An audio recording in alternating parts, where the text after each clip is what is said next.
నమస్తే అండి. ఇవాళ కరివేపాకు కారప్పొడి తయారీ విధానం చూపిస్తున్నాం.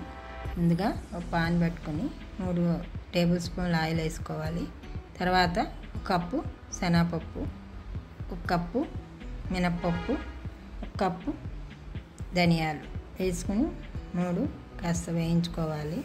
కొద్దిగా వేగాక 1 పెద్ద టేబుల్ స్పూన్ జీలకర్ర, చిన్న టీ స్పూన్ ఆవాలు, 1/2 టీ స్పూన్ మిరియాలు, 1/2 టీ స్పూన్ మెంతులు వేసి కొంచెం దోరగా వేయించుకోవాలండి.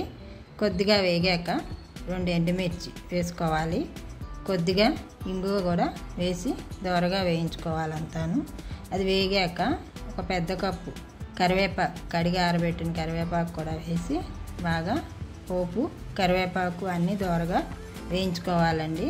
అది బాగా దోరగా వేగాక కొంచెం స్టవ్ ఆఫ్ చేసుకుని చల్లారనివ్వాలండి.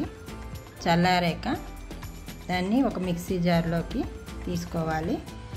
తీసుకున్నాక 1 నిమ్మకాయ సైజు చింతపండు, తగినంత ఉప్పు, కొద్దిగా పసుపు వేసుకుని మిక్సీ పట్టుకోవాలి.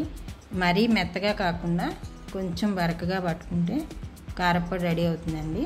ఇది చాలా బాగుంటుంది, టేస్ట్గా ఉంటుంది, ఆరోగ్యానికి మంచిది. వర్షాకాలం పిల్లలకి పెద్దలకి. శ్రీమాత్రే నమః.